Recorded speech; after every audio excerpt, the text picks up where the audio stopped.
Ooh, pretty. All right, ladies and gents, as you can see, we're getting started on the 07 GT500. So, we already unboxed everything. I did hear from BMR. The strut mount tops that we're missing are coming. They will be here by Friday, which is okay. We're in no crazy rush for that. I'm going to put this up in the air, see what it looks like underneath, and I believe our order of attack is definitely going to be starting the rear first, because that's going to be the easiest. And like I have already said in other videos, we're going to have to bring the struts to Ferrari because we don't have a strut compressor here. This is the most involved part in the rear, which is going to be this upper mount, which I have to take the rear seat out for. Not a big deal. So I think that's where we're going to start. But for right now, I'm going to put it up and take a look underneath and see what this looks like. I'm not expecting it to look anything but immaculate because it's only got 4,000 miles on it, but still want to just take a look. And then we will get started with disassembly. Okie doke. Well, I'm glad I put it in the air to take a look. There's nothing non-factory on this, but I did notice, like, I had to put our blocks under the back wheels to be able to get the lift under this thing. And I know the GT500s were a little bit lower from the factory than the regular Mustangs. So I did some research and found out that the springs we have, even though they're listed as correct, should be an asterisk for the GT500 because they are correct and they are drop springs and they will fit this car, but the spring rate is nowhere near where it needs to be. Those springs are 165 pound front rate, and I think it's 100 to 160 pound variable rear rate, which will go into this car, but it's not going to lower it because it's already slightly lower from the factory, and it's a lot softer spring, and we don't want to do that in a GT500. The correct springs are, I believe it's a 220 pound rate in the front and a 200 pound rate in the rear. And it's a $40 more price difference. So I just emailed the boss man to get those in. And we will return these springs and that extra pan hard bar that I have. Let me grab a light. So as you can see, they're Ford Performance springs, bright blue, front and rear. That's how they came factory on these things. Not too shabby. This is the upper link mount.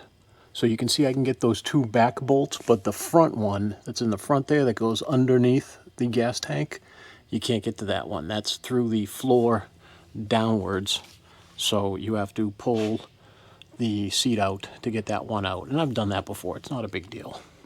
Other than that, these control arms and the control arm brackets will bolt right in. As you can see, you have one that comes straight up and one that has this weird offset on it.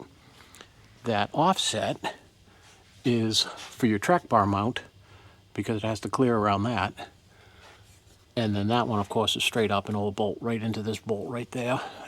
These sway bars are going to be a massive difference. Holy crap. Those are going to be nice. One other thing I wanted to look at was front sway links. Okay, yeah, cool. So we will be reusing the front links. I was just curious if the mounting system was the same, and it is. Cool.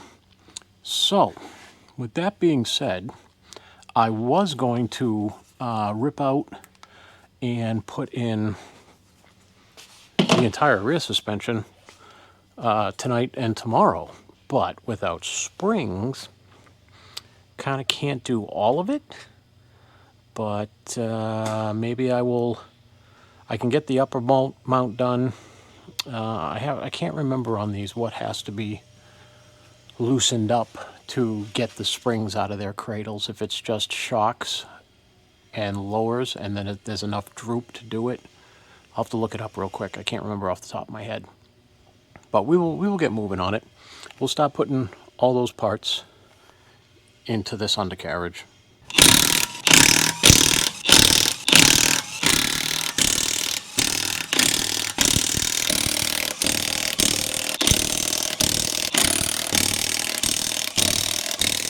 Alright, so to remove this rear seat cushion, there is a tab assembly basically under each one of these sides. So I'm going to pop those real quick and pop this seat out. You can access those if you feel under here. There's an opening, and there it is. And I will show you that once I get it out and flip it over. So this is said tab. So you just reach underneath where you can feel this opening and push it in, and that whole thing pops up. And now you have plain view access to that one nut or bolt that we got to take out. Alright, so here's my plan of attack under here. First things first, you got this little plastic cover that goes on here. So you're just gonna take that off. It just pops up and off. Yeah, it's kind of hard to do with one hand. There we go. So now you have access to your panhard bolt. So what I'm going to do is undo my 2 bolts for my panhard, undo this one and these 2 for the panhard brace, undo my sway bar bolts, undo my lower sway bar bolts, and then I'm going to undo my shocks and see if I have enough droop between here to get the springs out. If I don't, I'll be taking these down as well. Then we'll start on our control arms. But I'll get all that stuff done and bring you back before we start doing my lower and my upper control arm. Let us see if there is enough droop to pull these springs out with the convertible braces still in. There might be. We'll see. I think there is actually. I think there's going to just barely be. Yeah, look at that. All right. I don't know about getting the new ones in. We might have to still drop these, but as far as we need for right now, stuck to the rubber isolator, we can get these out. Maybe just get one out. There it is. Had to rotate it. Oh. And the upper isolator came out with that one. Remember, if these do fall out, you're going to want to put those back in. So we'll put that in when the spring is ready to go back in. And until then, I will move it over onto our table so it doesn't fall on my head while I'm working. Okay, so as you can see, we've got most of our components out. Now I can get to this upper to undo these 2 bolts to pull that out. I'm not going to bother pulling this one out on the car. I'll pull it out of the car, but I am going to pull this one out of the upper mount bushing as well. So we'll yank that thing out of there and put it down on the table, and I'll give you a quick how-to, because if you notice on this one, our replacement, which is massively beefier, there are 3 mounting positions. Okay, to remove that upper mount, not the control arm, but the mount, and actually the control arm, if it's bolted in, you can't get the bolt out, so you have to take that upper mount off. What you need to do, off camera, I already went up top and undid my 1 bolt that you saw that's underneath the seat. I undid those 2 side bolts. I undid my main bolt that goes to the bushing on the rear end case. You have to lower the gas tank a little bit. So what you can do is put a couple of blocks under here to spread the load, and you're going to take out the torque spit on this side, the torque spit, or sorry, screw on this side, and then slowly lower the tank down until you can slide that thing out of there.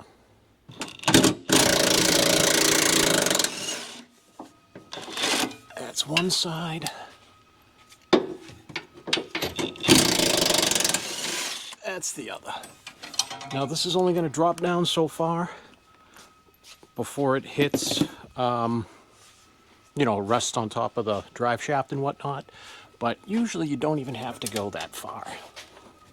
So we're just going to go until I have enough room to slide this unit out of here, which should be soon. So I'm realizing with the convertible braces in place, my gas tank is bottoming out before I can get that bolt out of there. So we're going to loosen up these convertible top braces so I can get some more clearance. And there we go. Voila.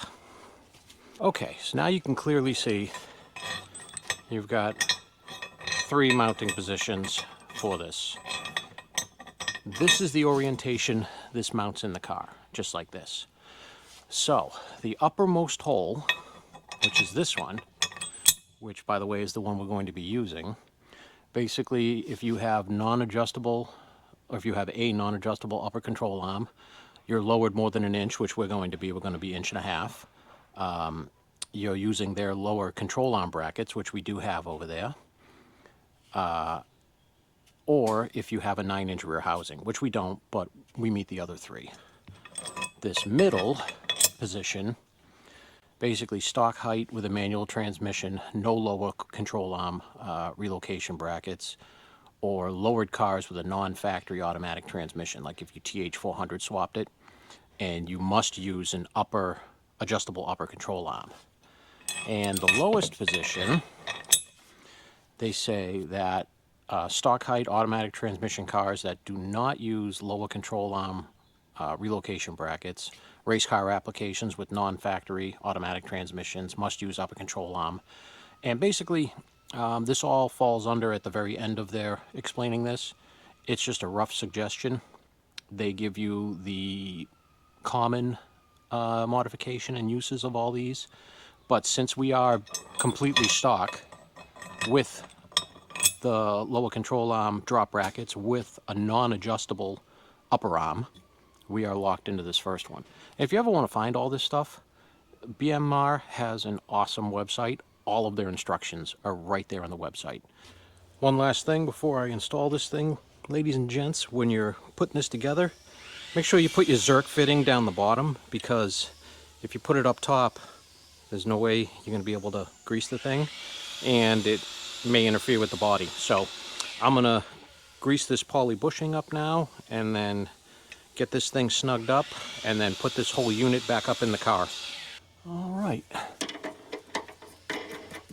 So now what I'm going to do is jack the tank back up, put those straps back in, so we don't have to worry about the tank anymore.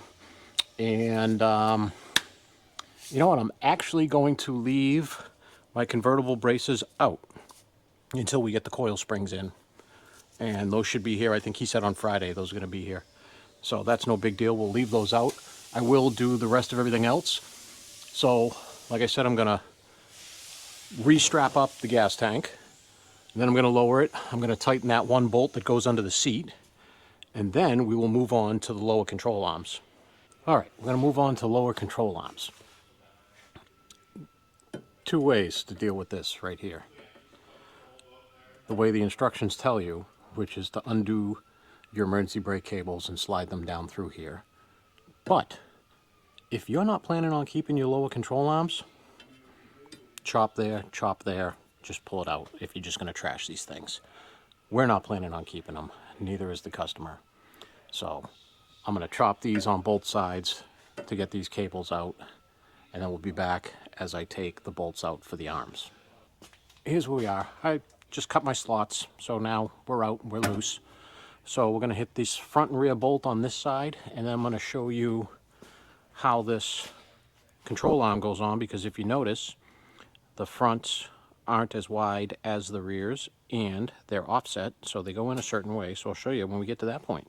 All right, so how these go in, the small end goes towards the front, the offset end goes towards the rear, and the offset goes through the center. So basically this arm's going to go in like this. Zerk fittings on the bottom, obviously, because if you have the arm for the other side, you can install it that way, but then you can't get to your Zerk fittings. So I'm going to grease these bushings, and we're going to throw this thing up in here. All right, to start these out, you remove, or in my case, remove your lower control arm brackets, and then you're going to take off, you have these vibration dampers on each side of the axle, so you're going to pull these off too. All right, guys, unfortunately, my DJI Mic 2 receiver crapped out on me again.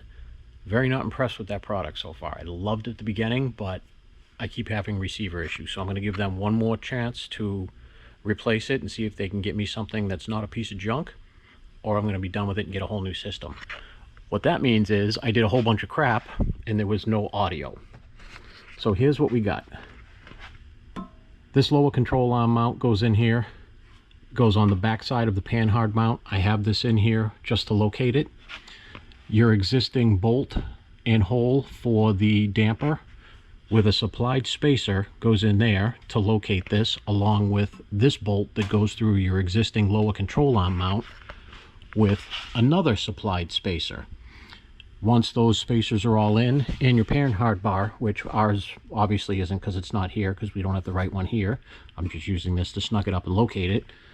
Torque this to spec, torque that to spec, and basically going to be repeating that on the other side, only there's no need for a spacer, and they give you an extra bolt setup to put through here because you don't have a panhard bar on this side. They say, oh, well, I know some vehicles come with these dampers and some vehicles don't. If they don't, they give you a washer, a bolt and a nut to use in place of that. They also say that they recommend not putting these back on, but it's up to the customer. It's not going to be a difference either way.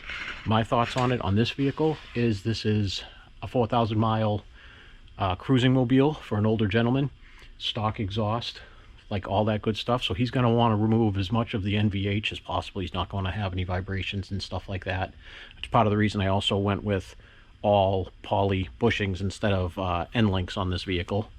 So I'm going to leave as much of the NVH cancellation on this vehicle as I can. Your normal everyday kid who's already got a Flowmaster, a MagnaFlow, or a Corsa exhaust on this thing, you're not going to notice a difference because it's already loud as can be. So those are staying on for this, and now I'm going to go over your 3 mounting locations. Not going to lie, guys, I'm super pissed about this microphone situation, but we're going to carry on. So top hole is used if you're lowered up to 1 inch. Bottom hole, or sorry, middle hole is used 1 inch to 1 3/4 inches, and the bottom is if you're more than 1 3/4 inches drop. We are at 1.5, so we're going to throw it in the middle one. And along with how I already went over the instructions on what position to use for the upper control arm adjustable mount, they reiterated in this one that if you're using any of the 3 available positions on this, they always recommend using the top hole as we are on the upper mount. So I am going to repeat the process of installing this mount on the passenger side, and then we are going to put the control arms into the middle holes that are going to work for our setup. All right, here we are, fully installed. I went through and greased all of my Zerk fittings, undid the shocks, and went full up and down with the suspension to its limit to get any grease worked in through, because you know, you saw I lubed the outsides, but that grease is to basically lube the inside where the sleeve goes through the bushing, and then it squirts out the outside excess, so there is no more noise. I'm going to wipe all these fittings back off. Even got that one up there nice and greased, and with that I guess I can put the rear sway bar back in because it's not in the way, I don't think, of taking out the... Actually, it is going to be in the way of taking the springs out. So I'm going to wait till the springs get here to throw the sway bar in. It's rather simple though, so it's not a big deal. Do these have grease fittings? Ooh, they do. So that's cool. So with that, we're going to end off today on the Mustang, that is. I have other stuff I have to do, but we're going to wait for the rest of our parts to get here for this, and then we will continue on with part 2, which you guys won't have to wait for because I'm just going to add it on to the other end of this video. We're not going to put this video up and then do another video. So as far as you're concerned, I'll be right back.